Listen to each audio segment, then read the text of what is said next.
Rancangan Undang-Undang Perampasan Aset menjadi sorotan dalam beberapa hari terakhir. Puncaknya, aksi demonstrasi digelar kemarin di mana Aliansi Masyarakat Pati Bersatu berunjuk rasa di gedung DPR, menuntut pengesahan undang-undang itu. Sejumlah aktivis Pati yang berdemo di depan gedung DPR RI diterima masuk untuk bertemu pimpinan DPR. Dalam pertemuan, aktivis Pati mendesak pimpinan DPR untuk segera mengesahkan rancangan Undang-Undang Perampasan Aset menjadi undang-undang, serta mendesak pertanggungjawaban pimpinan DPR jika rancangan Undang-Undang Perampasan Aset ini batal disahkan. Tanggung jawab panjenengan semua. Seperti contoh, maaf Pak Dasko gitu, beliau siap mengundurkan diri. Pak Saan Mustafa juga siap mengundurkan diri, dan Pak Cucun juga siap mengundurkan diri jika berita acara tersebut, kesepakatan tersebut tidak terrealisasi. Pokoknya hukum mati koruptor ini podo ae harus disahkan, Pak. Tidak hanya perampasan aset, gak setuju aku, Pak. Karena saya nggak percaya kalau wakilku dewe, Pak. Saya nggak percaya sama wakil saya sendiri. Dalam pertemuan ini pula, Wakil Ketua DPR Sufmi Dasko Ahmad berjanji rancangan Undang-Undang Perampasan Aset akan disahkan pada 15 Desember dan akan beraudiensi dengan masyarakat dalam pembahasannya. Pimpinan DPR memastikan siap mundur jika rancangan undang-undang tersebut tak juga sah sampai waktu yang dijanjikan. Tak hanya itu, pimpinan DPR dan perwakilan aktivis Pati pun menandatangani surat kesepakatan dalam pertemuan ini. Undang-undang perampasan aset itu akan disetok di paripurna pada tanggal 15 Desember 2026. Dan biasanya kalau rapat paripurna ada berita acara, kita sudah minta tadi untuk jadi pegangan kawan-kawan sekalian. Kapan dan waktunya, karena ini kan nanti kalau balik ke Pati, waktunya kapan nanti dikonfirmasikan saja, supaya nanti kita bisa agendakan untuk menerima masukan-masukan yang lebih komplit untuk memperkaya undang-undang perampasan aset. Pimpinan DPR berkomitmen untuk menyelesaikan undang-undang ini tepat waktu. Dan kami tidak ada masalah, tidak ada kekhawatiran untuk kemudian memenuhi tuntutan teman-teman sekalian. Kalau memang tidak selesai, ya kami mengundurkan diri, itu ada masalah. Usai bertemu pimpinan DPR, Koordinator Aliansi Masyarakat Pati Bersatu, Supriyono, menyampaikan hasil pertemuan kepada massa yang menunggu di depan gedung DPR. Untuk mengamankan demo di gedung DPR dan tempat lainnya kemarin, Polda Metro Jaya menyiapkan lebih dari 18.000 polisi. Tim Liputan, Kompas TV.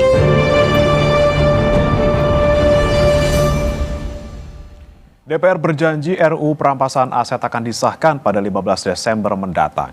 Bagaimana mengawal agar RUU ini disahkan sesuai dengan janji DPR? Kita bahas bersama Koordinator Hukum Aliansi Masyarakat Pati Bersatu, Nimero Digulo, dan pakar hukum tata negara Universitas Jayabaya, Muhammad Ruliandi. Selamat pagi Pak Gulo, Pak Ruli. Selamat pagi. Selamat pagi. Baik, Pak Gulo, saya ke Anda terlebih dahulu. Kemarin sudah disampaikan oleh DPR bahwa dijanjikan tanggal 15 Desember akan disahkan RUU Perampasan Aset, dan juga bahkan jika melewati tanggal tersebut tidak disahkan juga, pimpinan DPR siap mundur. Bagaimana kemarin jalannya audiensi sehingga bisa berujung kesepakatan demikian? Ya, jadi sebenarnya teman-teman AMPB itu kan sudah beberapa hari sebelum tanggal 27 Agustus itu sudah tiba di Jakarta dan sudah beberapa kali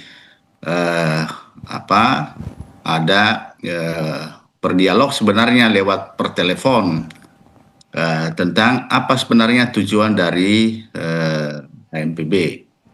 Nah, terbangun komunikasi lalu kemudian disepakati bahwa tujuan dari AMPB itu adalah mendesak agar RUU itu segera disahkan, karena sesuai dengan apa yang kita peroleh informasi, sebenarnya bahan-bahannya sudah cukup karena sudah memanggil berbagai pakar-pakar dan tokoh-tokoh masyarakat. Tinggal mungkin ada gesekan-gesekan kepentingan sehingga dia berputar-putar di situ.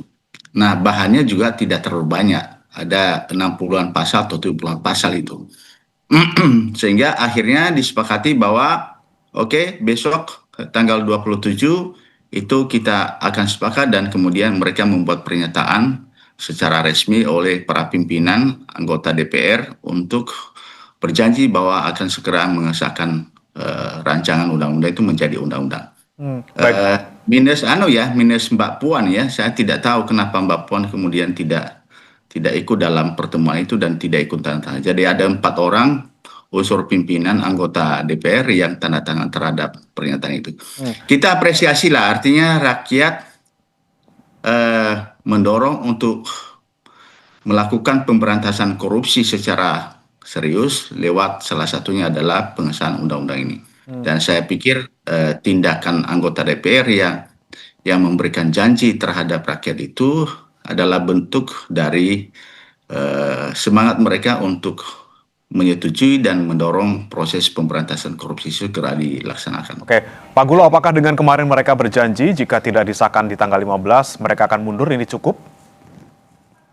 Ya, saya pikir itu kan sekedar meyakinkan masyarakat yang hadir pada saat itu termasuk AMPB bahwa mereka serius. Saya pikir dengan pernyataan bahwa mereka mengundurkan diri adalah bentuk komitmen yang serius. Kalau ternyata itu tidak terjadi, ya saya pikir akan menjadi sanksi bagi mereka, terutama partai-partai yang menyatakan sikap terhadap itu, yang dari 4 partai itu saya lihat ya. Dan tentu akan saja kita kawal janji itu, kita tidak sekedar diam di pati dan akan terus melakukan pengawalan sehingga muatan dari rancangan undang-undang itu menjadi lebih baik. Dan tapi itu yang saya katakan tadi, informasi yang kita dapat ada banyak pakar dan tokoh-tokoh yang sudah diundang, dan kalau memang itu serius dalam waktu yang singkat sebenarnya bisa dilakukan. Kita bisa lihat perkembangan pembahasan berbagai undang-undang di DPR dalam jumlah yang ratusan pasal aja bisa dikebut dengan cepat karena kita tidak kurang dengan para ahli dengan soal-soal ini, Pak. Begitu ya. Oke, baik. Pak Ruli, kalau Anda nih sebagai pakar hukum tata negara yang juga sempat ikut RDP dalam pembahasan RUU perampasan aset, Anda melihatnya seperti apa berjalannya? Apakah memang dari masuk prolegnas di November 2024 sampai akhirnya nanti dijanjikan disahkan di tanggal 15 Desember 2026, ini sudah cukup cepat atau berjalannya bisa dibilang lambat? Ya, sebetulnya gini ya, saya waktu itu kan diundang juga di rapat RDP untuk meminta masukan terhadap pembahasan RUU perampasan aset, dan saya bersama dengan Bapak Chandra Hamzah, mantan Wakil Ketua KPK, ya kami memberikan masukan kepada DPR dalam pandangan kita terhadap RUU perampasan aset. Nah, tentu dalam durasi pemerintahan kita selama ini sejak 2006 ya, sejak UNCIC ya, United Nations Convention Against Corruption itu diratifikasi dengan undang-undang kita hukum positif kita tahun 2006, sebetulnya ada amanah untuk membuat undang-undang sektoral ya, salah satunya undang-undang perampasan aset ya. Nah, namun kan sejak 2006 di eranya Pak SBY, kemudian juga sampai 2014 hingga juga dilanjutkan pada pemerintahan Pak Jokowi 2014 sampai dengan 2024 ya. Nah, namun kemudian itu juga belum direalisasikan oleh pembentuk undang-undang sebagai undang-undang yang disahkan. Namun pada pemerintahan Pak Presiden Prabowo ini ada langkah progresif ya, di mana undang-undang perampasan aset itu langsung ditindaklanjuti oleh pembentuk undang-undang khususnya DPR untuk menyerap aspirasi publik dengan mendengar berbagai pandangan dari kelompok masyarakat, profesional juga ya, kalangan akademisi, untuk melihat sejauh mana penguatan-penguatan terhadap undang-undang perampasan aset agar bisa cepat direalisasikan, dibahas dalam paripurna ya tentunya. Nah, saya melihat itu sebagai upaya yang cukup baik di pemerintahannya Pak Prabowo, karena dalam waktu belum 2 tahun ya, namun sudah mendengar mungkin puluhan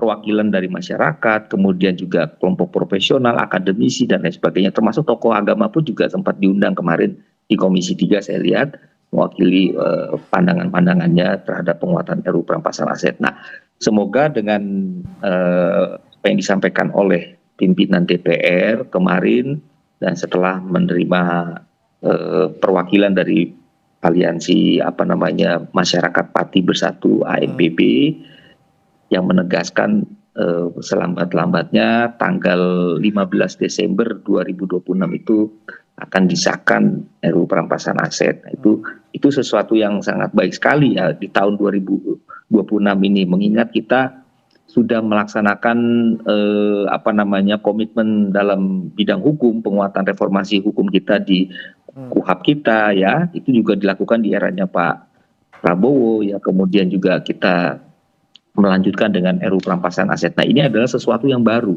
sehingga kita masyarakat harus hati-hati untuk melihat bagaimana semua masukan masyarakat ini harus dipertimbangkan oleh pembentuk undang-undang sebagai syarat wajib sebagai meaningful participation, yaitu yang disarankan oleh Mahkamah Konstitusi untuk melibatkan partisipasi publik yang bermakna. Jadi itu membuat kita harus bersabar sedikit. Mudah-mudahan di akhir tahun ini sesuai apa yang disampaikan Mbak pimpinan DPR kemarin bisa terrealisasi, bahkan harapan kita bisa lebih cepat lagi. Oke, berarti kalau menurut Anda Pak Ruli, dari 2024 November sampai 15 Desember nanti ini sudah cukup cepat, mengingat bahwa rancangan undang-undang ini dari nol disusunnya, dari baru, bukan dari undang-undang sebelumnya? Ya betul, ini kan undang-undang baru ya, sama sekali kita belum pernah punya pengalaman ada undang-undang RUU perampasan aset. Bahkan untuk membahas ini pun bisa dibayangkan dari tahun 2006 setelah undang-undang Konvensi Internasional UNCAC itu diratifikasi ya dalam hukum positif kita, sebetulnya itu kan sudah harus menjadi sebuah kewajiban ya, kita kan sudah mengikat dalam hukum positif kita, hukum di Indonesia. Tapi kan ternyata itu sangat sulit sekali membuat RUU perampasan aset. Nah itu bayangkan 3 masa kepemimpinan presiden belum bisa kita merealisasikan dengan sesuai dengan keinginan masyarakat. Tapi di era Pak Prabowo ini kan baru 2024 akhir ya, sampai dengan hari ini belum 2 tahun, ternyata sudah progresifnya luar biasa. Dan kita bisa melihat dalam ruang-ruang publik ya, disiarkan secara langsung pembahasannya, bahkan di balkon itu banyak sekali yang masyarakat yang boleh menonton ya. Gitu. Oke, baik. Saya kembali ke Pak Gulo. Pak Gulo, Anda tadi berjanji untuk mengawal juga teman-teman dari AMPB untuk bagaimana sampai ke pengesahan nantinya. Apakah cara yang akan ditempuh oleh teman-teman di sana akan juga ikut RDP? Apakah sudah dibicarakan kapan kira-kira ikut RDP bersama dengan DPR? Ya, kemarin tidak sempat bicarakan itu karena seperti yang saya katakan tadi bahwa informasi yang kita dapatkan sebenarnya bahan-bahan untuk menyusun secara lengkap rancangan undang itu menjadi undang-undang sudah cukup.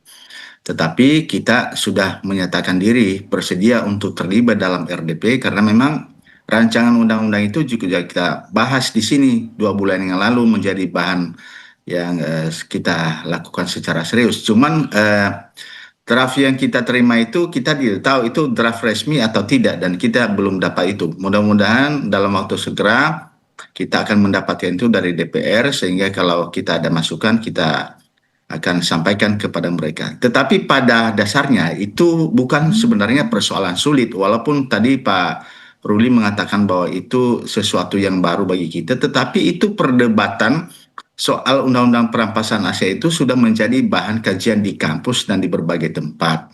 Lagian ini sebenarnya para pakar kita sudah banyak yang menguasai itu dan itu sudah dipanggil di rapat-rapat dengan pendapat selama ini. Jadi yang jadi persoalan sebenarnya adalah tarik-menarik kepentingan antar partai karena bukan sesuatu hal yang sulit untuk disahkan dan dibahas ini. Yang jadi persoalan utama sejak dulu kenapa kemudian tidak dijadikan sebagai undang-undang, persoalan ini adalah karena memang itu tarik-menarik. Kita tahu bahwa itu sasaran tembak dari undang-undang ini adalah mantan pejabat dan pejabat. Gak mungkin seperti Mas Boto yang jadi sasaran tembak undang-undang ini. Karena itu kepentingan antara satu yang lain itu akan menjadi persoalan penting. Tetapi dengan pernyataan mereka dan keseriusan 4 ketua, wakil ketua di DPR kemarin, kita membaca bahwa ini adalah sesuatu yang respon positif karena mungkin desakan masyarakat dan juga dunia internasional juga sedang melihat kita, karena itu tadi yang Pak Ruli katakan bahwa kita sudah sepakat bahwa ya itu sudah menjadi komitmen kita, konferensi internasional itu, bahwa kita menjadi bagian dari itu, dan itu menjadi satu penilaian bagi dunia internasional kalau kita tidak segera melakukan itu, apalagi desakan masyarakat sudah sedemikian bergelombang ya. Oke, kritik dan juga desakan masyarakat datang. Ini Pak Ruli soal bagaimana ini kok tidak disahkan walaupun memang tadi menurut Pak Ruli ini sudah cukup cepat prosesnya di DPR. Nah ini tadi ya, apakah memang faktornya ada tarik menarik di dalam DPR sendiri, atau memang ada poin-poin yang sangat alot yang belum menemukan kira-kira titik terangnya seperti apa, yang mungkin dari Anda sempat ikut RDP, poin-poin apa yang kira-kira masih mengganjal gitu Pak? Ya, sebetulnya kan gini ya, kan hukum di Indonesia itu adalah hukum yang harus membuktikan adanya suatu kesalahan orang ya. Itu secara teori, dan kita dalam hukum positif pun juga mengatakan barang siapa dengan sengaja, setiap orang yang dengan maksud, itu artinya sesuatu itu harus dibuktikan dulu melalui suatu proses pengadilan, dan kemudian baru ketahuan siapa orangnya yang melakukan kejahatan itu, kejahatan yang bersifat extraordinary crime, ya tindak pidana korupsi, ya kemudian itu membawa dampak terhadap berapa keuntungan yang didapat, yang menguntungkan pribadinya, kemudian hartanya itu kemudian secara tidak wajar dan sebagainya, itu baru kemudian bisa dilakukan perampasan aset. Nah ini adalah sesuatu hal yang bersifat conviction based asset forfeiture ya, jadi artinya harus melalui suatu proses pembuktian yang diamanahkan oleh sistem hukum di Indonesia. Nah kemudian ini menjadi perhatian kita bersama supaya DPR juga dan pemerintah tetap merespon keinginan publik untuk cepat dalam melakukan pengesahan. Nah ini yang kita harus pahami, ada proses-proses legislasi yang itu membutuhkan kehati-hatian dalam mengambil langkah-langkah dalam pembahasan, sehingga pemerintah dan DPR ini konsisten. Apalagi juga Ketua Komisi 3 Pak Habibur Rahman juga sudah menegaskan akan terus membahas ini dalam tahun ini selambat-lambatnya bulan Desember, dan itu saya kira sesuatu hal yang kita perlu apresiasi sikap DPR ya, dan juga pemerintah tentu berkomitmen untuk melaksanakan keinginan rakyat dengan RUU perampasan aset ini segera disahkan. Oke Pak Ruli, berarti masih ada ganjalan di non-conviction based asset forfeiture nih, poin-poin yang saat ini masih mengganjal, karena tadi kita bisa merampas aset seseorang walaupun belum ada pengadilan ataupun juga belum dibuktikan tindak pidananya, seperti itu. Ya, artinya kan kalau dalam sistem hukum kita, karena terkait dengan tindak pidana, ya hukum pidana di Indonesia ini kan adalah harus dibuktikan ya. Ada pembuktian in personam, ada tindak lanjut terhadap ketika orang sudah dinyatakan bersalah, baru kemudian ada langkah-langkah untuk bisa melakukan penyitaan terhadap harta kekayaannya, baru kemudian dirampas asetnya. Nah itu praktek yang terjadi dalam tindak pidana pencucian uang ya, di mana undang-undang tindak pidana pencucian uang itu kemudian dalam aturan teknisnya diatur dalam Perma nomor 1 tahun 2013 tentang tata cara permohonan penyelesaian penanganan harta. Nah, perampasan harta. Nah, itu artinya Mahkamah Agung pun juga memberikan satu guidance ya, bagaimana hukum formil kita untuk melakukan proses pembuktian dan sebagainya, sehingga kita juga menghormati ada praduga-praduga tidak bersalah, dan kemudian itu menjadi bagian dari hak asasi setiap orang ya, yang harus dilindungi. Nah, hanya melalui proses pengadilan pula yang bersifat konstitusional untuk menyatakan orang itu sudah bersalah ya, kemudian baru tuntutan-tuntutan lainnya yaitu dalam hal perampasan aset dan sebagainya bisa dilakukan. Oke, baik. Saya kembali ke Pak Gulo. Pak Gulo, jika kita lihat tadi poin soal non-conviction based asset forfeiture yang mungkin saat ini menjadi harapan masyarakat gitu. Jangan, istilahnya kita jangan terkendala dulu pembuktiannya di persidangan, baru kemudian asetnya kita rampas, tapi kita bisa sita atau rampas asetnya dulu, baru nanti kemudian ngikut ke soal tindak pidananya. Seperti apa kalau dari pandangan AMPB? Jadi begini, itu kan menjadi perdebatan alasan-alasan beberapa partai kenapa tidak disahkan karena dikhawatirkan para penegak hukum kita yang masih belum baik dan bersih itu dijadikan sebagai alat untuk melakukan tindakan-tindakan yang tidak sesuai dengan hukum. Pak Ruli tadi sudah mengatakan bahwa prinsip hukum pidana itu ya seharusnya dibuktikan dulu. Tapi di berbagai negara itu sudah dipraktekkan. Karena itu maka kita sepakat bahwa undang-undang itu diperbaiki dulu, disahkan dulu, soal nanti bagaimana penegakannya itu adalah tahap kemudian adalah memperbaiki para penegak hukum kita. Saya pikir besok kalau undang-undang ini sudah disahkan dan kemudian dilaksanakan, pasti ada kesalahan-kesalahan yang akan dilakukan oleh para penegak hukum. Kita tahu bahwa penegak hukum kita itu mulai dari kepolisian, kejaksaan, pengadilan ini kan belum bersih, penuh dengan ya tanda kutip permainan-permainan. Nah itu nanti akan menjadi sorotan publik kalau itu dia lakukan sesuatu yang tidak benar.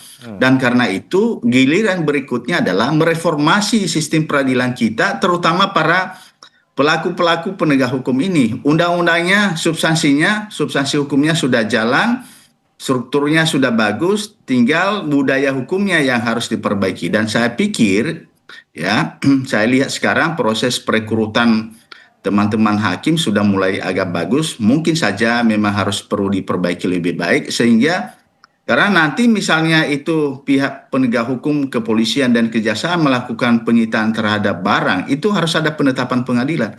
Nah kalau pengadilan ini di dalam posisi baik, bersih, saya pikir tidak sembarang dia akan keluarkan penetapan itu. Jadi tugas kita pertama adalah sahkan dulu undang-undang perampasan aset. Setelah itu para penegak hukum kita kita perbaiki, itu sorotan kedua nanti.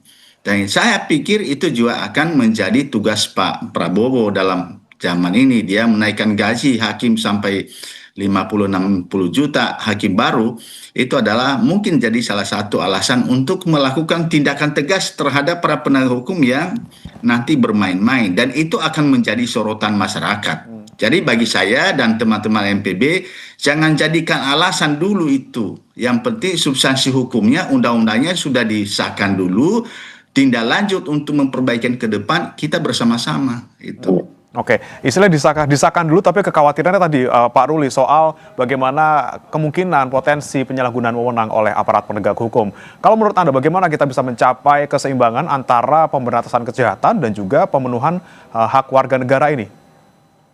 Ya, jadi pertama memang harus kita dorong dan kita tunggu langkah-langkah dari pembentuk undang-undang ini. Kan hanya tinggal 4 bulan ya, sampai dengan bulan Desember ini, waktu yang berjalan singkat ini kita melihat perkembangan nanti seperti apa DPR setelah memberikan sikapnya kemarin terhadap perwakilan aliansi AMPB ya. Nah kemudian juga tentu undang-undang perampasan aset ini kan juga untuk mengembalikan kepercayaan publik dan juga mengembalikan berapa jumlah uang yang dikorupsi dan sebagainya ya, kemudian itu menjadi pemulihan terhadap negara juga tentunya. Nah ini harus kita apresiasi juga bahwa sisi positif ini bisa membantu negara untuk mendapatkan pendapatan hasil dari perampasan aset yang kemudian itu bisa dilelang dan sebagainya, sehingga bisa dikembalikan untuk kepentingan kesejahteraan masyarakat. Jadi saya pikir secara substansi saya kira sudah makin mengerucut ya, DPR sudah mengambil kesimpulan terhadap masukan-masukan para akademisi dan sebagainya. Tinggal kita menunggu selama 4 bulan ini dengan mencermati dan juga melihat pada penanganan hukum oleh aparat penegak hukum. Saya kira publik semua bisa melihat ya, dan sekarang era keterbukaan dan pasti penegak hukum akan lebih berhati-hati dan lebih melihat bercermin pada apa yang pernah dilakukan sebelum-sebelumnya ya, tentu sebagai pembenahan sikap ya, misalnya di pengadilan banyaknya hakim-hakim yang pernah dilakukan tertangkap tangan, dan kemudian Pak Presiden tadi seperti Pak Nimrod sudah mengatakan tadi sudah dinaikkan gajinya, masa masih juga melakukan hal-hal yang menyimpang sebagainya dan sebagainya. Saya kira itu adalah satu bukti bahwa pemerintah itu mencermati apa yang menjadi persoalan utama, kesejahteraan para hakim itu sudah dipenuhi, sehingga kita menuntut bahwa peradilan harus bersih, sehingga pada saatnya nanti RUU perampasan aset itu diterapkan, ya disahkan dan dilaksanakan, maka semua akan percaya kepada independensi pengadilan. Baik, terakhir singkat saja Pak Gulo, teman-teman dari AMPB akan ke Jakarta juga nanti tanggal 15? Ya, rencana akan datang sebelum tanggal 15 dan untuk mengawal itu bisa jadi sebelum tanggal 15, tanggal 10 kita sudah nongkrong di sana untuk memantau perkembangan. Tetapi sebelumnya juga kita akan ikuti perkembangan ini. Kira-kira itu penyusunan ini ada permainan antara kepentingan atau tidak, kita pasti akan lakukan. Karena kita menduga bahwa sekalipun itu sudah ada komitmen dari 4 pimpinan anggota DPR, bisa jadi undang-undang ini nanti diselipkan pasal-pasal yang memungkinkan para koruptor ini bisa mengelak diri dengan menggunakan pasal-pasal tertentu. Dan itu sudah biasa lah, itu sudah menjadi pengetahuan umum di DPR bahwa ada pasal-pasal yang diselipkan untuk melepaskan mereka dari jeratan-jeratan. Dan itu kita akan pantau dari sini dan terus kita pantau. Sampai nanti akhir Desember 15, sebelum 15 tanggal 10-an kita sudah akan datang ke sana. Oke, itu yang kita kawal bersama-sama sampai nanti tanggal 15 Desember 2026, poin-poinnya seperti apa, pasalnya seperti apa. Yang jelas semangat kita sama semuanya untuk memberantas korupsi dan juga mengembalikan aset negara. Terima kasih Pak Nimerodi Gulo, Koordinator Hukum Aliansi Masyarakat Pati Bersatu, dan juga Muhammad Ruliandi, Pakar Hukum Tata Negara Universitas Jayabaya sudah bergabung di Sapa Indonesia Pagi. Selamat pagi, Bapak-Bapak. Ya Pak Rudi, terima kasih. Ya, Pak Gulo. Jangan beranjak, saudara, informasi lain akan hadir usai jeda berikut. Korban tewas akibat banjir bandang di perbatasan Tiongkok dan Nepal terus bertambah. Banjir mengakibatkan 389 orang tewas dan 1.400 lebih masih dinyatakan hilang.